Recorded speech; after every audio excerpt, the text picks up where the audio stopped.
બે વિરોધી ધર્મો પ્રભુમાં છે, અને એકમાત્ર પ્રભુ જેવા છે, કૃષ્ણ જેવા છે, જેમાં સર્વ ભાવો સિદ્ધ થઈ શકે છે. સર્વ ભાવ એટલે મહાપ્રભુજી આજ્ઞા કરીને સર્વદા સર્વ ભાવેન ભજનીય વ્રજાદિ. કૃષ્ણ સિવાય આ સર્વ ભાવ બધામાં સિદ્ધ ન થઈ શકે. બીજા કોઈ પણ પરમાત્મા કે દેવી દેવતાઓને તમે જુઓ, એના માટે તમે સર્વ ભાવ ન કરી શકો. કૃષ્ણ માટે સર્વ ભાવ. ત્રીજો સિદ્ધાંત કૃષ્ણ લીલાને સમજવા માટે, ભગવાન ક્યારે કોઈ પણ કર્મ કરતા નથી, ભગવાન લીલા કરે છે. એટલે ભગવાનને કર્મના બંધનો લાગતા નથી, કારણ કે કર્મ કરે એને કર્મ બંધન લાગે.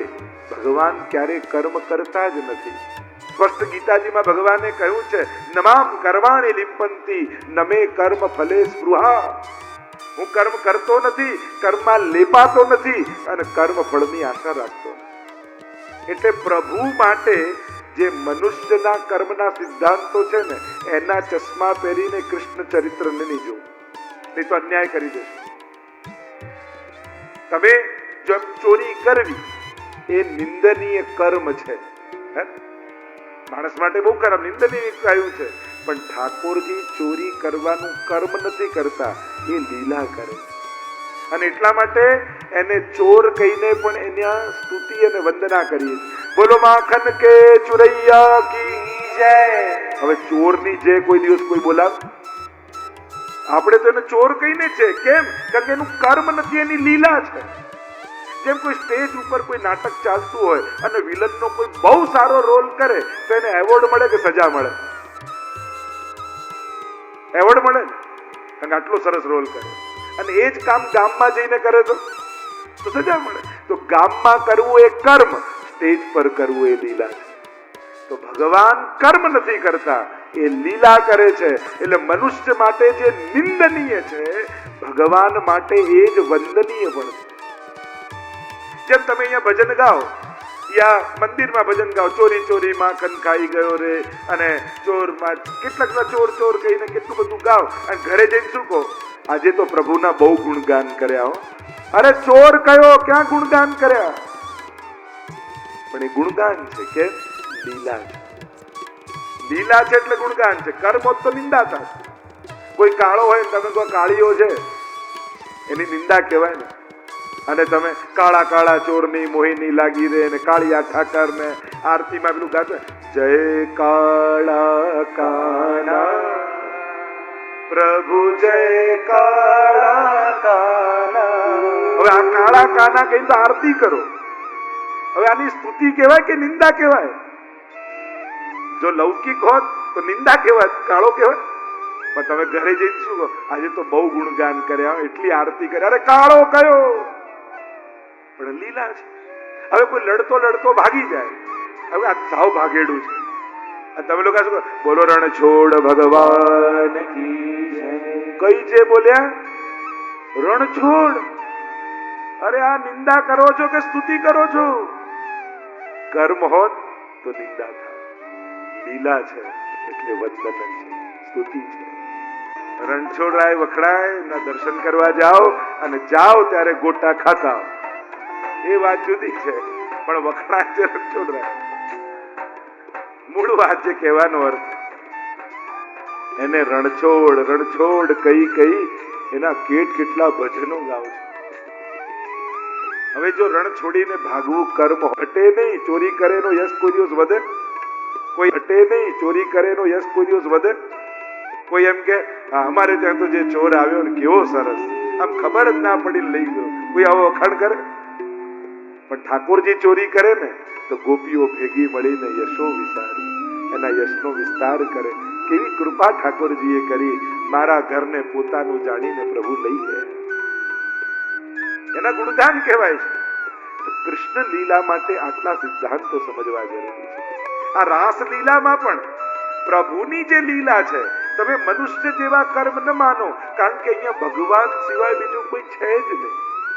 એકોહમ બહુશ્યામ પ્રજાએય. એકમાંથી અનેક એ જ થયો છે.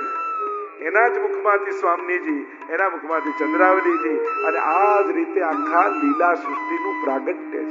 પ્રભુમાંથી જ વિકાર ત્યારે આવે જ્યારે એક સિવાય બીજો કોઈ હોય. એ આ તો એક જ આનંદનો વિસ્તાર છે. એ આ રાસ પંચાધ્યાયની કથા છે. ભગવાન સ્વ સ્વરૂપનો આનંદ ભક્તોને માધ્યમ બનાવી અને નિજ આનંદને અનુભવે છે. જે વેણુનાદ દ્વારા પ્રભુએ પોતાના સ્વ સ્વરૂપનું સ્થાપન વ્રજ ભક્તોની ભીતર કર્યું અને એ સ્વ સ્વરૂપના આનંદને લેવા માટે હવે ભક્તો દ્વારા પ્રભુ પોતાના નિજાનંદનો અનુભવ કરે, એ લીલાને રાસલીલા કહેવાય છે. રાસલીલાનો પ્રારંભ કરતા સુખદેવજી શરૂઆત જ ભગવાન શબ્દથી કરી. ક્યાં કોઈ સાધારણ વ્યક્તિની કથા નથી. ભગવાન અપિતા રાત્રિ, આ તો સાક્ષાત ભગવાનની કથા છે. એ રાત્રિને જોઈ, કઈ રાત્રિ? જે રાત્રિનું વચન ગોપીઓને આપ્યું હતું ચીરહરણ પ્રસંગે, કે જ્યારે શરદની રાત્રિ આવશે ત્યારે તમારા મનોરથોને પૂરા કરીશ. કાત્યાયની વ્રત કર્યું ને ગોપીઓએ. કાત્યાયની મહાભાગે મહાયોગિન્યધીશ્વરી નંદ ગોપ સુતમ દેહી પતિમ મે કુરુતે નમઃ. આ શ્લોકનો, આ મંત્રનો જાપ કરતા પ્રભુ અમને પતિ રૂપે મળે એવું વ્રત કર્યું. અને પ્રભુએ વચન આપ્યું શરદની રાત્રિમાં પ્રાપ્તિ થશે. કારણ કે દરેકની આત્માનો પતિ પરમાત્મા છે. કારણ કે પ્રત્યેક જીવાત્મા ત્યાંથી જ છૂટો પડ્યો છે. જે પાલન કરે એ જ પતિ. પોષણ કરવાનો સ્વભાવ પરમાત્માનો છે. પોષણમ તદનુગ્રહ. પુષ્ટિ તો એ ભગવાનની લીલા છે. એ સાધારણ કોઈ જીવની લીલા નથી. આ આત્માનું પોષણ કરનારો પરમાત્મા છે.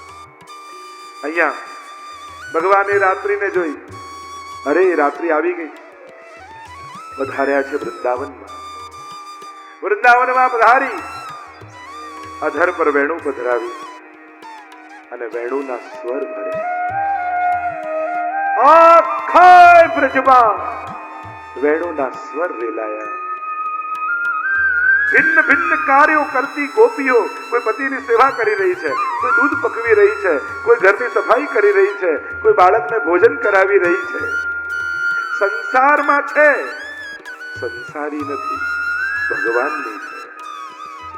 અને જે જેનું હોય એનું મન ત્યાં જ હોય. ક્રિયા ગમે તે ચાલતી હોય, પ્રક્રિયા ગમે તે ચાલતી હોય, પણ એનો આત્મા ત્યાં જોડાયેલો છે. અને જ્યાં ભગવાને વેણુનાદ કર્યો, અહીંયા મહાપ્રભુજી ગોપીઓના ભેદ સમજાવે. તામસ, રાજસ, સાત્વિક, 19 પ્રકારના ગોપીજનોના ભેદ બતાવ્યા. તામસ તામસ, તામસ રાજસ, તામસ સાત્વિક, રાજસ રાજસ, રાજસ સાત્વિક, રાજસ તામસ, એ રીતે 18 ને એક નિર્ગુણ 19 પ્રકારના ગોપીજનો. અહીંયા ભિન્ન ભિન્ન ગોપીજનો, જુદી જુદી ભાવની પ્રકૃતિઓ. તામસ રાજસ સાત્વિક ગીતાજી વાળા નહીં. આ ભાવ તામસ ભાવ, પ્રકૃતિ નહીં. રાજસ ભાવ, સાત્વિક ભાવ, અને જેનો જેવો ભાવ એવી ક્રિયા. બહુ અદ્ભુત મહાપ્રભુજીએ ચિંતન આપ્યું છે. ધ્યાન ગયું પરમાત્મા. અરે એ રાત્રિ આવી ગઈ. જેનું વચન પ્રભુએ આપ્યું હતું, કાન ઊંચા થઈ ગયા. પોતપોતાના કાર્યો છોડી આ આત્મા પરમાત્મા તરફ દોડ્યો. ભૂલાઈ ગયો સંસાર.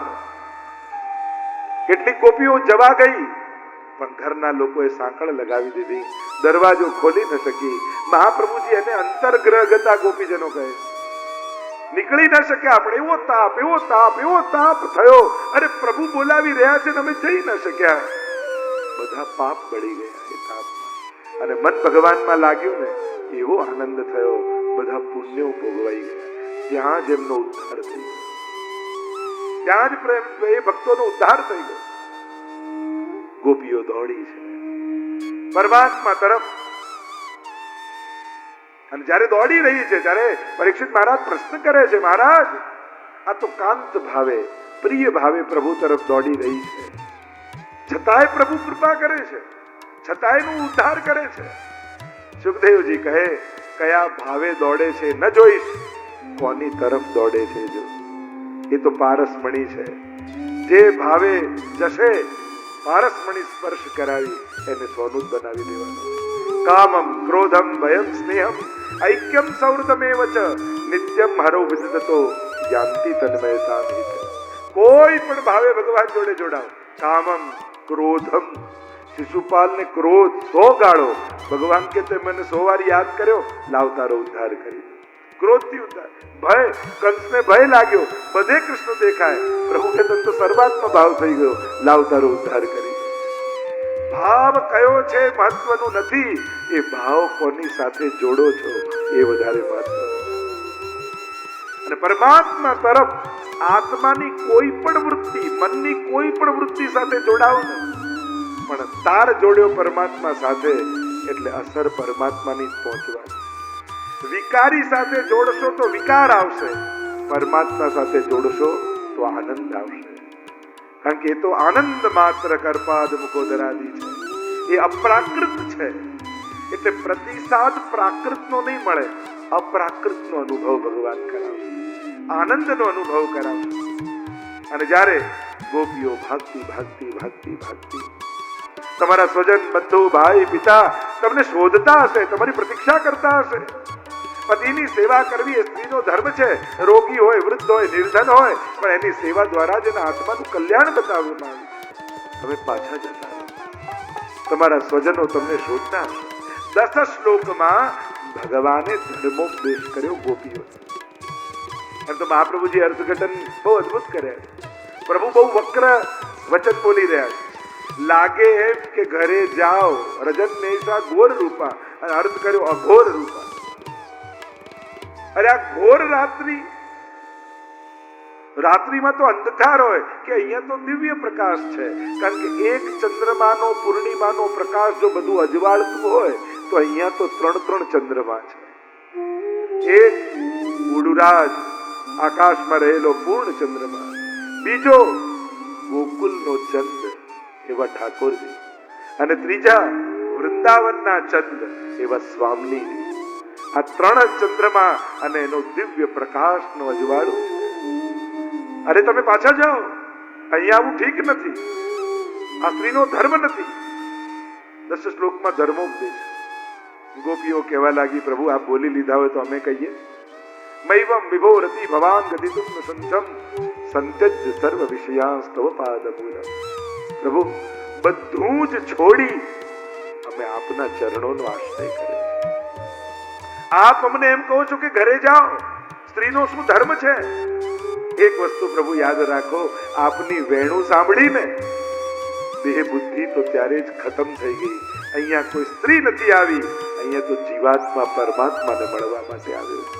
અને જીવાત્માનો એક જ ધર્મ છે, યો યદંશ સતમ ભજે. જે જેનો અંશ હોય એને અંશીને ભજવો, એ જ આત્માનો પરમ ધર્મ છે. એટલે અમે તો ધર્મ જ નિભાવી રહ્યા છીએ આપની પાસે આવી.